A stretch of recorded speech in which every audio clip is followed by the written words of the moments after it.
चलेगा, देखिएगा। अब अगली एक्सरसाइज के लिए हो गया 10.3 के बेस पे हम लोग चलने वाले हैं। तो उसमें हम लोग क्या करेंगे, दो सदिशों का क्या निकालना है, अदिश गुणन निकालना है। और इसी को हम लोग क्या बोलेंगे, डांट। डांट मतलब डांटना नहीं है, डॉट जिसको कहते हैं, डॉट है ना, डॉट मतलब बिंदी वाला, ठीक है, डॉट। ये गुणन सीखने वाले हैं। हाँ भैया, कोई बात नहीं, अब शांत हो जाओ थोड़ी देर के लिए, इसको देख ले तो। चलिए फिर अब यहाँ पे देखिएगा, मान ले रहे हैं कि दो सदिश है, एक वेक्टर ए है और एक वेक्टर बी है, उनका अदिश गुणन है। उन दो वेक्टर आपको दिए गए, मैंने आपको फिगर के जरिए दिखाया कि एक दूसरे से कितने कोण पर आंतरित हैं, थीटा कोण पर। किस कोण पर, थीटा कोण पर एक वेक्टर ए है और वेक्टर बी है। तो इनका अदिश गुणन देखो, एक चीज़, पहला पॉइंट आप लोग इसको नोट कर लो, सबसे इंपॉर्टेंट पॉइंट, कि किसी दो वेक्टरों का जो अदिश गुणन होता है वो सदैव आपको क्या होता है, अदिश आता है। क्या आता है, अदिश आता है। ये पॉइंट आपको नोट करके हमेशा रखिएगा, दिमाग में डाल के रखिएगा। किसी दो वेक्टरों का जो अदिश गुणन आएगा वो हमेशा क्या होगा, अदिश ही रहेगा। अर्थात कहीं ना कहीं वो एक संख्या आपको मिलेगी। क्या मिलेगी, संख्या आपको मिलेगा किसी दो वेक्टरों का अदिश गुणन, ठीक है। अब एक्चुअली यहाँ पे देखें तो वेक्टर ए डॉट बी को अगर हम लोग निकालना है, अगर थीटा कोण पर है तो उसको हम लोग रिप्रेजेंट कैसे कहते हैं, वेक्टर ए डॉट बी बराबर mod of vector A into mod of vector B into cos theta. क्या लिखेंगे, वेक्टर ए डॉट बी बराबर mod of vector A into mod of vector B into cos theta. इस बात को समझिएगा। यहाँ पर देखिएगा, अब आप इससे रिलेटेड क्वेश्चन बनता क्या है। सबसे पहली बात तो यहाँ पे देखिएगा, ये फॉर्मूला है, आपको दो वेक्टर दे दिया जाएगा, कह देगा कि भैया वेक्टर ए डॉट बी का निकाल के आप लोग इसका डॉट दिखाइए, ठीक है। अब दूसरी बात अगर हम लोग करें कि आपको इससे एंगल पूछ सकता है, कोण पूछ सकता है, कोई दो वेक्टर दिया गया उसका कोण, तो कॉस थीटा इक्वल टू आएगा vector A dot vector b upon mod of vector into mod of vector b. यही आपको कॉस थीटा, और यहीं से अगर रिप्लेस करना चाहेंगे बच्चा, थीटा इक्वल टू क्या लिख सकते हैं, cos inverse a dot vector b dot mod of vector A into mod of vector b. बोलो किसी कोई दिक्कत नहीं होना चाहिए। दूसरी बात, सबसे इंपॉर्टेंट पॉइंट, इतना नोट करने के बाद अगर हम लोग बात करें थोड़ा सा, सबसे इंपॉर्टेंट महत्वपूर्ण बिंदु है ये। तो मान लो इसके ट्रेलर था, पिक्चर भी पूरी बाकी है, ठीक है। पिक्चर का मतलब जिस पे हम लोग को सवाल करनी है, जिनका यूज करना है, ये यूज पड़ेगा, ये भी ज़रूरत पड़ेगी। लेकिन हम जो घटक के रूप में देखते हैं, घटकों के रूप में, घटकों में अदिश गुणन, और घटक हमारे होते क्या हैं, घटक हमारे क्या होते हैं, आई जे और के कैप। देखो एक्चुअली में देखें, दूसरी इसी में एक पॉइंट और नोट करके रखिएगा कि अगर कोई दो वेक्टर है, दो वेक्टर हैं, समांतर है, तो कहने का मतलब समांतर है, अर्थात थीटा इक्वल टू क्या है, 0।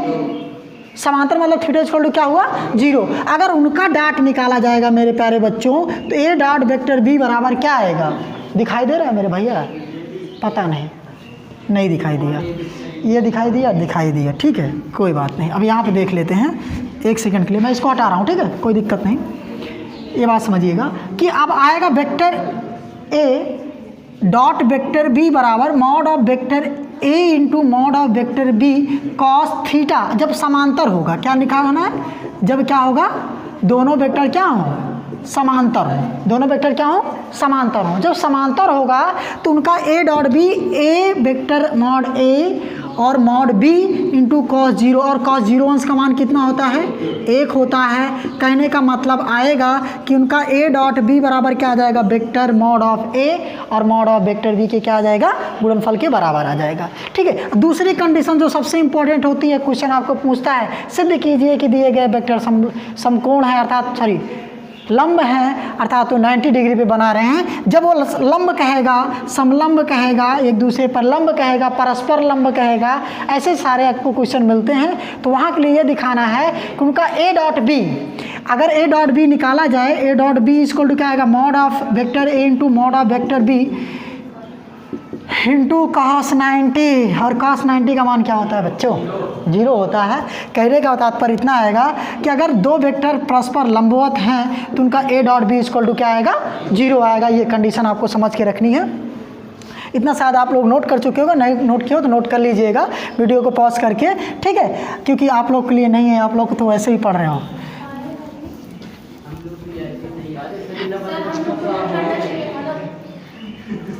हाँ अभी पढ़ाएंगे तो फिर उसको बाद में कल भी बताएंगे तो इसी चीज़ से देखें, ठीक है। चलो दूसरी बात, अब यहाँ पे देखिएगा जब आई जे के रूप में देखें। अच्छा एक बात बताओ, कितने लोग मेरे प्यारे बच्चों, ये मैं बताओ मेरे रसगुल्लों, ठीक है। चलो आज तुम लोग को छेना वाला रसगुल्ला खिलाएंगे अगर जो बताएगा, ठीक है। भले अरे समझ लेना यार, मैथ वाले वो मान के खा कर सकते हो कि यार एक बढ़िया छेना वाला रसगुल्ला है, उसको आज मैंने खाया, उसकी रसी का अनुभूत करो, ठीक है। अनुभव करो कितना स्वादिष्ट था, ठीक नहीं हो रहा है, ठीक। एक्स वाई जेड, चलिए जे, अच्छा हो गया बेटा, चलिएगा। अब यहाँ पे आ गया कितना के कैप। अच्छा एक बात बताओ, ये जो आई जे के घटक हैं ये परस्पर कितने कैसे होते हैं? एक दूसरे के लंबवत होते हैं। मैंने बात बताई कि नहीं बताई है? अगर आई जे के बीच के कोण की बात करें तो कितना होता है? 90 अंश होता है। जे और के बीच की बात करें तो कितने अंश का होता है? 90 अंश होता है। और के और आई के बीच करें, आई और के बीच की बात करें कितने अंश का होता है? 90 अंश का होता है, ठीक है ना। अब अगर बात करें, ये 90 अंश पता चल गया। अगर हम निकालें एक सेकेंड के लिए i cap into i cap dot i cap into नहीं डॉट, ठीक है, i cap dot i cap, इसका मतलब क्या हुआ कि इनका हमको क्या निकालना है? अदिश गुणन निकालना है। अब mod of vector i cap और mod of vector i cap into cos theta. अच्छा एक बात बताओ, एक ही लाइन है, ये वेक्टर आई है और दूसरा भी वेक्टर आई, इन दोनों के बीच में कितने अंश का कोण होगा? 0 अंश का। कितने का होगा? 0 अंश का। आवेगा कितना? Sine cos 0। और इसका मान कितना होता है? परिमाण 1, इसका भी परिमाण 1 और cos 0 मतलब वो भी 1 आएगा। I dot i equal to कितना आ जाएगा मेरे प्यारे बच्चों? 1, या लिख लेंगे i dot i equal to 1, i dot का आई डॉट इक्वल टू 1। अगर सिमिलरली इसी प्रकार बात करें तो हम लोग इसी प्रकार लिख सकते हैं रसगुल्लों की, नहीं बताना मेरे भाइयों। आई डॉट आई बराबर जे डॉट जे बराबर के डॉट के बराबर 1। ये पॉइंट आपको नोट करिएगा, ये बहुत हेल्प करने वाला होगा क्वेश्चन में, ठीक है। दूसरा अगर इसी तरीके से बात करें, एक पर्टिकुलर एक को छोड़कर दूसरे को अल्टरनेट ले लें, आई डॉट जे, एक समझ लो i mod of i into mod of j into cos, इन दोनों के बीच में कितने अंश का कोण होता है मेरे प्यारे बच्चों? 90 अंश का होता है। और 90 अंश का मान होता क्या है? 0। तो अगर इसी प्रकार लिखना चाहें तो क्या लिख सकते हैं रसगुल्लों, बताओ। आई डॉट जे बराबर जे डॉट के बराबर के डॉट आई बराबर क्या होगा? 0। बताओ इतनी बात समझ में आई कि नहीं आई? ठीक है, आई डॉट के निकालो या के डॉट आई निकालो, बतिया भाई एक का है, ठीक है, कोई दिक्कत तो नहीं, बना तो कुणवा एक का है ना, बस बशर्ते बात के आई को हमने पहले लिया, के को बाद में किया, और के को पहले लिया आई के बाद में किया, कोई प्रभाव तो नहीं पड़ने वाला है। बोलिए, इतनी बातें अगर क्लियर हो गई तो आपका अदिश फॉर्मेशन आपका ख़त्म होता है। फिर एक्सरसाइज में आपको देखेंगे कि क्या कैसे उनकी ज़रूरत क्या कैसे पड़ने वाली है, ठीक है। फिलहाल इसको आप लोग नोट कर लीजिएगा, समझ गए होंगे अच्छे से। फिर मैं एक बार रिपीट आपको रिवीजन करा दे रहा हूँ, रिपीट करा दे रहा हूँ कि वेक्टर अगर दो वेक्टर दिए गए हैं, मेन पॉइंट जो आपको रसगुल्लों याद रखना है दिमाग में, ठीक है। दिमाग में याद क्या रखना है मेरे भाइयों कि पहला पॉइंट क्या है? सबसे पहला है कि अगर किन्हीं दो वेक्टरों का अदिश गुणन निकालने चल रहे हैं, डॉट गुणन निकालने चल रहे हैं, डॉट के साथ हमेशा जान लीजिएगा अदिश के साथ कॉस की वैल्यू आती है, याद रखना कॉस आता है। क्या आता है? कॉस आता है। ये याद करने वाली चीज़ें हैं, ठीक है। कॉस आएगा तो उसका जो अदिश गुणन है हमेशा अदिश ही मिलेगा। अदिश का मतलब एक संख्या मिलेगी। अदिश का मतलब क्या होता है? अचर। अचर का मतलब एक संख्या मिलेगी। कहने का मतलब ए डॉट बी जब निकाला जाएगा तो संख्या ही आपको प्राप्त होनी है। दूसरी सबसे इंपॉर्टेंट बात कि इनका कोण निकालने के लिए हम लोग यूज कर सकते हैं vector A dot vector b upon mod of vector A into mod of vector b, इसका भी वो लोग हम लोग यूज़ कर। दूसरी बात, अगर कह दे कि कोई लंब है या समांतर है, सिद्ध कीजिए कि दो वेक्टर समांतर हैं। समांतर होने का मतलब है उनका मॉड निकाल लें दोनों का अलग अलग, और उनका डॉट निकाल लें, और दोनों का मॉडों को गुणा करा लें वेक्टरों का, और उनका डॉट निकाल लें। दोनों आपस में क्या आने चाहिए? बराबर आने चाहिए। बराबर आ गए तो समांतर हैं, बराबर नहीं है तो समांतर नहीं है। अगर लंब की बात कह दे मेरे भाइयों, लंब में क्या होगा कि इन दोनों वेक्टर का जो डॉट आएगा वो तो आपको किसके बराबर आएगा? 0 आएगा, क्योंकि cos 90 का मान कितना होता है? 0 होता है, ठीक है। वैसे सबसे इंपॉर्टेंट पॉइंट आपका आई जे के रूप में बताया मैंने कि आई डॉट आई जे डॉट जे के डॉट के का वैल्यू कितनी होती है? 1 होती है। अगर पर्टिकुलर एक दूसरे के समघटन घटक में ले लें, मतलब जैसे आई डॉट जे और इक्वल टू जे डॉट के इक्वल टू के टे डॉट टे नहीं के है, सॉरी के डॉट आई अगर इस सापेक्ष से लेंगे तो उसका मान कितना आएगा? आपका कितना आ जाएगा? 0 आएगा यार। कितना आएगा, 0 आ जाएगा। ठीक है, देख ले रहे हैं और कुछ है तो नहीं पॉइंट। चलिए गुणधर्म उर्धर्म है, सब बात रखिएगा।